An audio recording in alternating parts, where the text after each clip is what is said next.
Hello everyone and welcome to Learn to Ace. Let me ask you a question.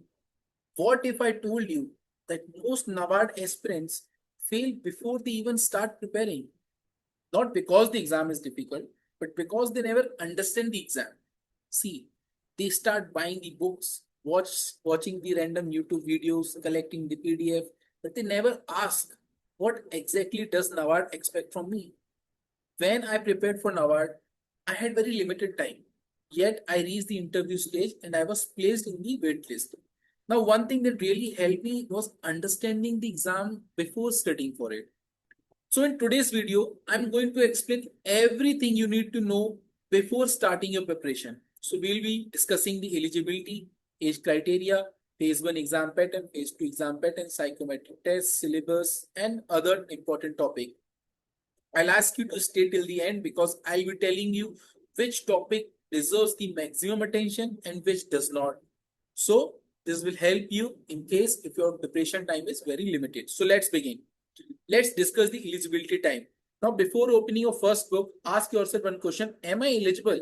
And why I'm asking this question? Because it is very important to understand and to answer the questions that whether you can apply this year or you have to plan in the future, how you have to plan your preparation or avoid the unnecessary confusion. Now, quickly, let us understand the eligibility criteria. So the eligibility criteria, first we will talk about the educational qualification. This is the most important thing. Who can apply? Candidate can apply only for one post or discipline of his or her choice. So there are various streams: general, legal, security, protocol, etc. So you can apply only in one. And academic qualification includes a bachelor degree in any subject having 60% marks. And for SC, ST, PWD, it is 55% marks. Now, this bachelor degree has to be from a recognized university or the institution.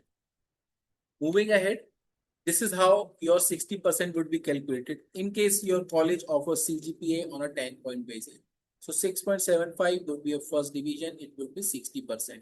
So this is how it has to be calculated.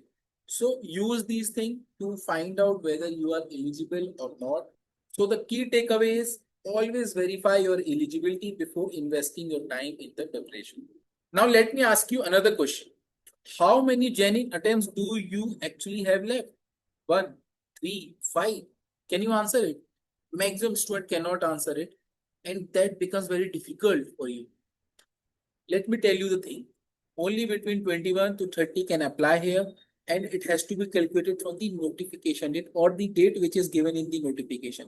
Now, if a person has crossed 30 or is of 30 age before this date, then also that person cannot apply. So what happens is that many times people think that till 30 they can apply, but it is not like that. Mostly it is till 29 you can apply. Or 30 if we are going to be 30 after this cutoff date, not before this date. For the OBC applicants, it is of 3 years of relaxation. And for others, it is 5 years of relaxation. So my question would be that did you knew this thing before this video? In case you knew, that's very good and fine. But if you did not knew, uh, if you if you didn't know about this thing, kindly calculate will you be eligible for this year or not? Or if you are eligible, then how many attempts are left for you? This becomes very important, especially because many of the people are coming from the UPSC and other background and they cross 26, 27, sometimes 28 also, and they are left with one or two attempt only. And they feel like I can prepare it for the next year, and then they will be crossing like 30 or would be like crossing this particular date and would not be eligible to apply again. Now that becomes a difficult situation for you. So please remember that. Now let us understand the phase 1 exam pattern. Let's have a quick question. What do you think is the biggest mistake a beginner make? Most people say books. Some will say that it is current affair. The real answer is that they don't understand the exam pattern. The exam pattern will tell you what to study and what not to study and how negative marking can affect your attempts. Now let's understand the phase 1. So, in preliminary examination, the exam is of 120 minutes. Cumulatively, For all these 8 sections, you will be getting 2 hours. It will be a computer-based test. It will be divided into 2 parts. One would be a non-merit section and 6, 7, 8 would be a merit section. Merit section means general awareness, ESI, ARD. This will be used to calculate your cutoff marks and whether will you qualify the phase 1 or not. Now, each of these sections, all these 8 sections have their sectional cutoff. So you have to cross 2 kinds of cutoff. First is the sectional cutoff.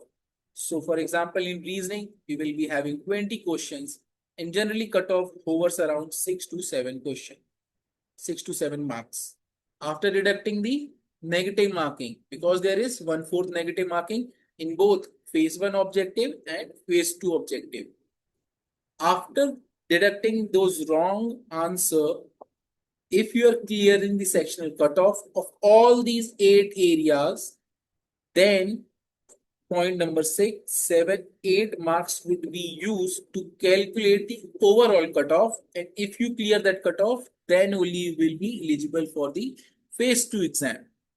I hope this understanding is now clear. Now let me quickly discuss with you what all are these topics. The first is the reasoning, quant, English, computer. These are mostly the banking exam stuff, which is common across the exams, even in RBI also. Decision making is something which is unique here, but it requires only just cutoff is around say 2 marks maximum. And it can be easily qualified, but you need to prepare for it. Sometimes it can be very difficult. In the passive situation, you may not be able to handle the questions and you might like succumb into this situation. 6, 7, 8 are the area where you need to study maximum time, especially general awareness kind of become difficult for many people because it's very random. 20 question would be there and you have to do a lot of rote learning here. Yes. And it will also be not appearing in the phase 2 exam. Only the section 7 and section 8 would be there, ESI and ARD. So GA is only in the phase 1. Now let me quickly discuss number of questions. 20 question for reasoning, 30 for English, 20 for computer knowledge. This is quite easy, you can handle it. 20 for quant. This can be sometimes tough, but I'll make a different video on quant and reasoning and how to handle this non-merit section per se. Then decision making 10 question, very easy, you can handle it. General awareness 20 question, ESI 40 and ARD 40 question. So remember, you don't have to prepare hard. You have to prepare according to the pattern. And I'll suggest you, after watching this video, please go and have a look on the exam pattern. Go to any PYQ, maybe from any YouTube video or some renowned coaching. Just have a glance. What kind of question are they asking? How many questions are they asking? How many you can score in certain area? Which non-merit section you have a command or you need less preparation? What all areas are there where you need to have more preparation? Go and check out the cutoff for each section and see are you comfortably able to clear that cutoff or not? So you have to do this thing. Okay. And this is what I actually did in 20 days of preparation for the phase 1. I was never serious about this thing, but once I got accustomed to the pattern, I knew about the pattern, what kind of question they are asking. I was kind of confident that I could handle the phase 1. Now, moving on to the other part, that is phase 2 exam pattern. Here's something interesting. See, which stage actually describes the final selection? Answer is it's phase 2. Phase 2 is where the real competition begins. Many aspirant ignores it until after clearing the prelims, and that's a costly mistake. If you understand the phase 2 from the day 1, your descriptive writing, your conceptual clarity, and your presentation will improve gradually. Now let's understand the complete phase 2 structure. You will be having 2 papers. Paper 1 in the morning session, you will have a general English descriptive writing. There will be a total of 3 questions of 100 marks. 90 minutes would be given. Cumulatively 90 minutes will be there and you have to type the answer in the interface. If you want to know more about the interface, I'll put that YouTube video link of my channel in the description here, or you can also go to my channel and search about the NABARD Grade A phase 2 interface. I have discussed it in depth because I appeared this year in the examination and I am sharing with you the first-hand experience about it. So you can get accustomed to the interface. Then there is a paper 2. Now there are two things. In paper 2 also you will be having you will have 30 minutes and 90 minutes. But start of this paper 2, first 30 minutes would be the objective examination, which would be of 50 marks.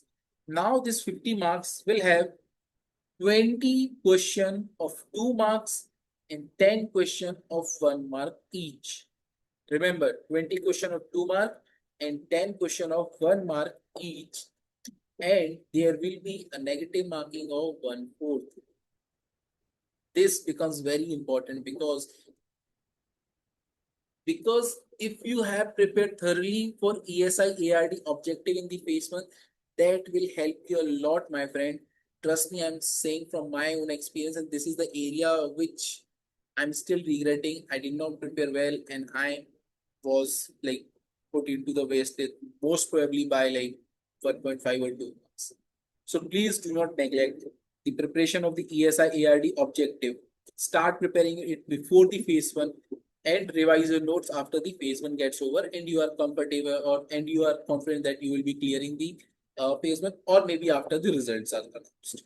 So this will be of 30 minutes, and after that phase 2 descriptive timer will start. You will have 50 marks, 2 15 marker you have to answer and 2 10 marker, total 50 marks.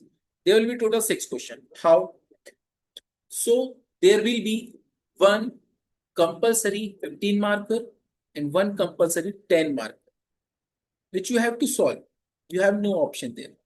But you will have option in 2 15 marker and 2 10 marker. So total question 6, you have to attempt 4. I think it's very clear for you, right? And how to write a descriptive answer? I have made a video about this. My previous video was about writing the descriptive ESI and ARD, and in future I will be bringing the Pressy writing, letter writing, and essay writing video also. So if you want that video, please comment on this video.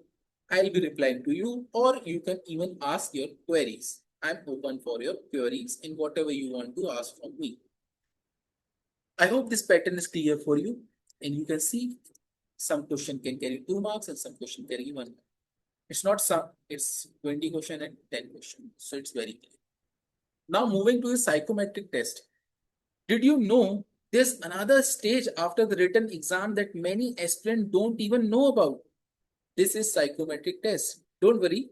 This isn't something like where you have to memorize fact or you have to like score something. You will not be ranked. It simply evaluates your personality, decision making, judgment, and the behavioral traits. So the best advice is, my friend, is that be honest and most importantly, be consistent. Don't try to outsmart the assessment. Okay. So this is the psychometric test, 90-minute duration, and I have made a dedicated video on the psychometric test in my YouTube channel. So please go there and check out the video. I'll be putting the link in the description. And after the psychometric test, you will have an interview of 50 marks. So we have till now understood the exam pattern starting from the notification to phase 1 to phase 2, psychometric test, and finally it's the interview. Now most important part is the syllabus. Let me ask you something. How many of you have downloaded the syllabus but never actually read it carefully? Exactly. Most aspirants do that. Remember, the syllabus is not just a list of topics, it is your preparation roadmap. We'll first look at the phase 1 syllabus and then the phase 2, and I finally discuss the high priority topics for you. So this is the thing which we have already talked: 1/4 negative marking, cutoffs in the phase 1, individual, and etc. This is the syllabus. So they have written in, it is indicative and not exhaustive. It means they can ask things outside the syllabus also, just like the UPSC. So here we will discuss the phase 2 syllabus in detail. So in phase 2, you will have an English paper and 4 things are there: essay, Pressy, compre, and business office correspondence, which we call which we generally call as a letter writing. Now, either they will ask you the letters or they will ask you the comprehension. Mostly they ask the letters. In recent past, they have been asking the letters, so they will not be asking the comprehension. Pressy would be there, essay would be there, and letter would be there. In paper 2, ESI, the highlighted here are the topics which are very important. These are the high priority areas. Now see, the syllabus is very big, but not everything deserves equal attention. I'm not saying that the points written over here you don't need to prepare. You need to prepare. But these are the high priority areas which you need to prepare firsthand and have a thorough understanding about these things, what developments are being made in these areas, and update your notes. So what is that? It starts with the poverty elevation. Everything about the poverty programs, how the employment generation works in rural urban area, how the measurement of poverty is done, multidimensional poverty index, whether it's the NITI MPI or UNDAP MPI, what are the current data? You have to learn about it. You have to think about it. You can also quote various statisticians, committees that have worked over the period of time and how the evolution of the measurement of poverty has happened over the period of time. Next important thing is about the agriculture, its characteristics, status, technical institutional changes, agriculture performance, issues and food security, non-institutional and institutional agency. See, one thing I would like to highlight that this year NABARD paper was actually very generalistic. Why I'm saying this? Before this year, they were asking very technical answer in ARD. But this year they have asked a general answer in ARD. But it requires a lot of analysis and understanding of the topic. So even though if you are less in the facts, in the definition, you can easily score good marks because of your widened understanding of that topic. And if you know how to analyze what have been asked in the question, that will actually help you a lot. So you don't need to worry about the descriptive ESI ARD answer writing, but you need to have a thorough understanding of the topic. And mostly they will ask you analytical question only. Because if they ask some technical questions, so many BSc agriculture students or other, they will definitely score good marks as compared to the non-agriculture student. But asking analytical question provides a leveling field, and that's what they are doing. And this year exam, phase 2 ESI ARD was testament to it. Moving ahead, they can also ask you about the labor policy because recently fourth labor code has come into an effect, and you need to learn about those codes and how it can impact the labor market in India, what are pros, what are cons, and why some trade unions are resisting the trade union act that has been amended, what all are the four labor codes, and various other schemes related to it, especially the issue related to the gig economy.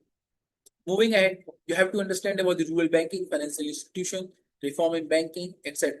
For this, I'll say you can go through the NABARD report. They have provide good detail about this thing. For reforms in banking financial sector, these are the areas: globalization of economy and IMF, World Bank, WTO. These are the areas. These are the three institutions which NABARD often ask about. This year also, I think they asked about. I guess they asked about World Bank itself. I did not answer that question. I chose the other one, but they have this constant habit of asking about either of these three institutions. So please prepare it thoroughly. Then about the social structure, they this year has focused on this migration topic, and I attempted this question. The migration question was there. So they might ask you question about demographic trends. And recently, the report of NSO, National Family Health Service 6, have highlighted certain demographic trends. You need to memorize those facts, of course, to justify what you are writing, but you need to also understand why the trend is there, why certain states are high in getting the labor from other areas, why what are the issues in the source areas of this labor migration. Then certain issues like joint family system, education is always important, health and environment. So these are the high priority areas. I'm not saying other are not. Please do not take in that way. Those are also very important, but the chances of question coming from these areas are very high. And this I'm telling from my analysis of the PYQ questions and my limited and first-hand experience of giving this year NABARD exam. In agriculture, rural development, see, everything is quite important, especially for the phase one. You cannot neglect topics like farm, machinery, plantation, animal husbandry. But I have not put these areas into the phase two examination with that importance because you have to prepare thoroughly for the phase one. And with the limited phase one knowledge, you can easily attempt the question in the phase two. This year, they have given question about the animal husbandry and poultry, and I just had one economic survey based data. I used that data and left a lot of the other knowledge which I used was from my phase one examination and certain other knowledge reading from the newspapers. So that can help you a lot. But yeah, of course, for phase one, you have to read all these topics. But for the phase two, analysis is important, and that's why certain areas become important, like agriculture, definition, branches, agronomy, classification, field crop, crop production, factors that affect crop production, then ACZ, cropping system, types of the cropping system, what are the trial and agriculture, what are the issues, what is precision farming, how, and now you have to link this thing with the agri-stack and digital agriculture mission, what is organic farming, soil is perennial thing, then water resources, and after that, this ecology and climate change. You can definitely get one question in phase two, and also it is very important for the phase one. You can easily get 2 to 3 questions in phase one from this area. Lastly, this is the most analytical part. Present scenario of Indian agricultural allied activities, recent trend, major changes in agriculture, measures to enhance viability of the agriculture. For these topics, generally I use NITI Aayog report, PIB report, and my evergreen resources economic survey.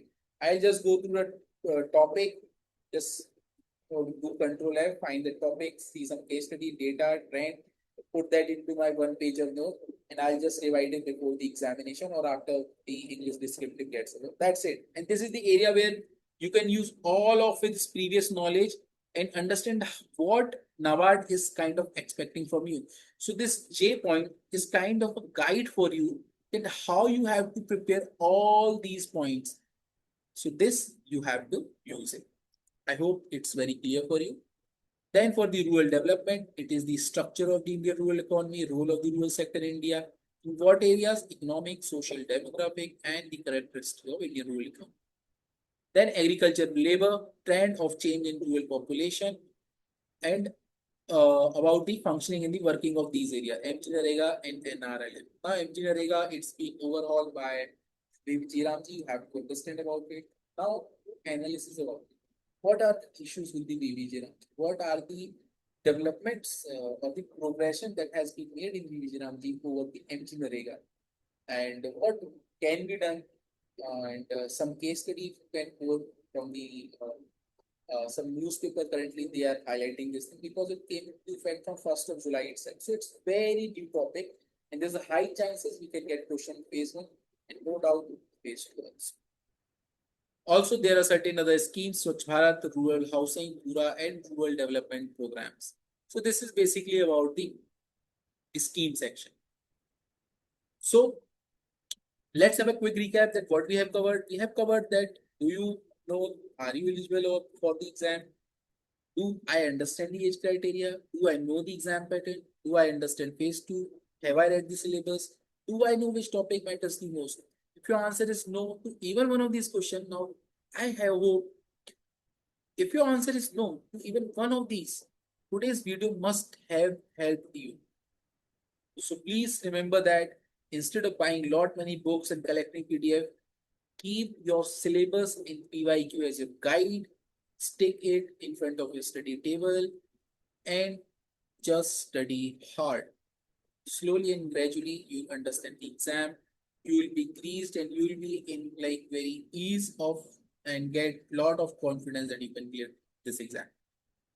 You can also go on and explore my channel. You can find various NABARD related videos, and it is from my first hand experience because I appeared this year of exam and I appeared till the interview stage, and unfortunately I did not clear. I am in the wait list, but I will be preparing for this year again, and hopefully I can clear with you all. Till then, take care. Bye.